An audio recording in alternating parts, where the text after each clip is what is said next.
Bonjour à toutes et à tous, ravi de vous retrouver pour une nouvelle édition du journal, l'actualité régionale de ce mardi 20 août. Et on démarre bien sûr par vos prévisions météo. Globalement du soleil et du ciel bleu aujourd'hui, même si parfois quelques passages nuageux à la mi-journée pourraient donner lieu à un peu de grisaille et surtout quelques rares averses locales à signaler. Et tout de même, le vent faiblit très nettement et les températures, elles, restent fraîches pour la saison. 20 degrés à Lille ou à Saint-Omer, 17 degrés au Touquet ou encore à Calais. Les prévisions météo complètes après ce journal. À la une d'abord, alors que les vacances d'été se terminent doucement, pour certains, la rentrée de septembre se profile également dans moins de 2 semaines. Ce sera le retour à l'école pour les enfants. Et à ce propos, c'est aujourd'hui qu'est versée l'allocation de rentrée scolaire, une aide financière pour permettre aux familles modestes d'assurer les nombreuses dépenses liées à la rentrée. Notez que cette année, l'ARS a d'ailleurs été légèrement augmentée de 0,3%. Les explications en plateau de Yasmine Ziad. C'est aujourd'hui que l'allocation rentrée scolaire est versée dans la région. Cette aide concerne les enfants scolarisés âgés de 6 à 18 ans. Place au côté pratique. Alors tout d'abord, pour toucher cette aide, il ne faut pas dépasser un certain plafond de revenu familial selon le nombre d'enfants à charge. Pour cette rentrée 2019, il faudra se référer à l'avis d'impôt 2018. Par exemple, pour un enfant à charge, le revenu de la famille ne doit pas excéder 24 697 €. Pour 2 enfants à charge, la limite est de 30 396 €. Pour 3 enfants, il ne faut pas dépasser 36 095 €. Et par enfant supplémentaire, il faut ajouter 5 699 €. Pour les foyers dépassant légèrement le plafond, il leur est possible de bénéficier de l'allocation différentielle, une sorte de prime rentrée dont le montant sera inférieur à l'allocation rentrée scolaire.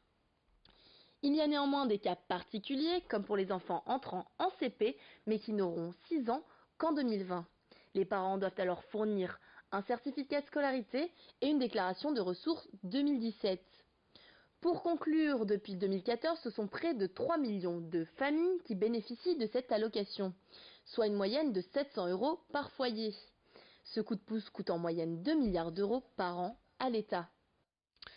L'information à Lille, depuis ce lundi, c'est la limitation de la vitesse à 30 km par heure appliquée à l'ensemble de la ville.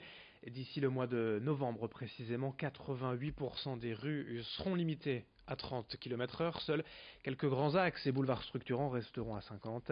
Martine Aubry l'avait promis il y a plusieurs mois, la mesure est désormais effective. Les quartiers vont progressivement passer à 30 d'ici les prochaines semaines. D'abord le Vieux-Lille et le centre en premier concernés cette semaine, puis Vauban, Oisem et Saint-Sauveur à la fin du mois. L'objectif de la mairie est de rendre la ville plus respirable, plus sûre aussi. Selon les études, à 30 km par heure au lieu de 50, les risques d'accident diminuent de moitié et la probabilité de tuer un piéton chute considérablement de 80% à 10%. L'avis des Lillois dans les rues de Lille hier, au micro d'Idil Gunay. Je redécouvre un peu le déplacement en bicyclette aujourd'hui principalement et c'est vrai que ça peut être intéressant d'un point de vue sécuritaire. Par contre, pour les livraisons, la fluidité du trafic, je pense que ça va ralentir le trafic et ça va peut-être pas favoriser les déplacements.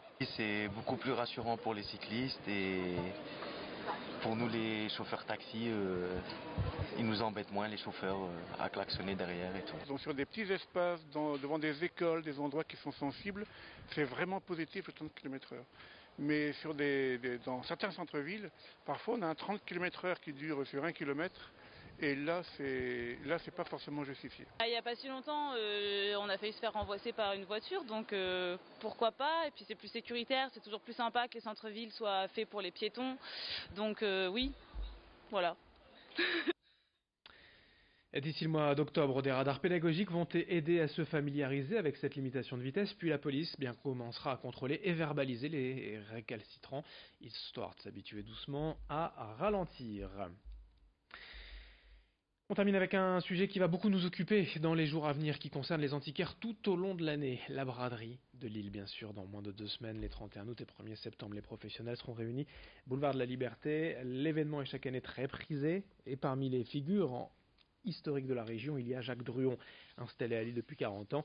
Toujours présent à la braderie, c'est pour lui l'occasion d'écouler les stocks les plus abordables. Durant le week-end, il ne vend rien, plus de 500 €, histoire d'attirer les plus jeunes pour déclencher le déclic, l'achat coup de cœur d'un meuble unique à mettre en valeur.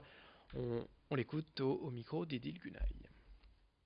On espère toujours qu'il y a un peu de sang neuf dans la clientèle, un peu de jeunes, puisque bon, Lille c'est quand même une ville assez jeune, il y a un apport de jeunes étudiants, donc effectivement on espère les voir s'intéresser, poser des questions et si possible acheter. Ouais. C'est vrai que ça peut créer un petit engouement supplémentaire, bon, un petit peu à l'image des émissions de télé sur la brocante par exemple. Ça peut stimuler effectivement. Ouais. Et puis c'est encore l'été, encore les vacances pour certains, l'occasion de vous présenter un éditeur de jeux de société régional que vous connaissez sûrement sans le savoir. À Wimereux, tout près de Boulogne, Gigamic a été créé en 1991 par les trois frères Gir. Aujourd'hui avec plus de 250 références vendues dans 56 pays, l'entreprise est l'une des leaders du marché et compte parmi son catalogue quelques jeux connus de tous. Des jeux d'ambiance à faire en famille ou en soirée, des jeux de plateau, des jeux courts, d'autres plus longs. En vacances, simplement le soir à la maison, avec tous les âges, enfants, adultes et grands-parents. Un jeu de société, c'est toujours un moment de complicité. Présentation de cette marque Gigamic et d'idées de jeux au micro de Louis Caillé. On peut découvrir Roulapic qui a gagné le grand prix du jouet au début de l'été. Donc voilà, il tombe à pic celui-là, qui est un petit jeu vraiment pour la famille qui est basé sur une idée de dextérité où on fait rouler une petite balle qui va attraper des éléments et on va essayer de faire avancer son petit hérisson. C'est hyper sympa. En famille ou entre amis, on va pouvoir jouer à Yogi Guru ou à 6 qui prend, et donc sa version anniversaire 6 qui surprend pour ceux qui connaîtraient déjà le titre. Celui-là c'est vraiment un jeu, il n'y a même pas besoin de lire la règle, c'est-à-dire qu'on tire la carte, on fait l'instruction et on se met en position et puis les instructions elles s'accumulent et il faut essayer de tenir le coup le plus longtemps possible. Voilà, c'est hyper simple, ça marche super bien avec tous les publics. A noter également, juste pour terminer, le début des travaux depuis ce dimanche sur la rocade portuaire à Calais. Des restrictions de circulation dans les deux sens à noter, des basculements de chaussée via des voies fermées. À noter donc des difficultés de circulation prévues jusqu'au 11 octobre pour plusieurs semaines. Des travaux donc sur la rocade portuaire à Calais, on en reparlera. Fin de ce journal, à suivre dans un instant vos prévisions météo, puis d'autres infos dès le prochain quart d'heure. Merci de votre fidélité.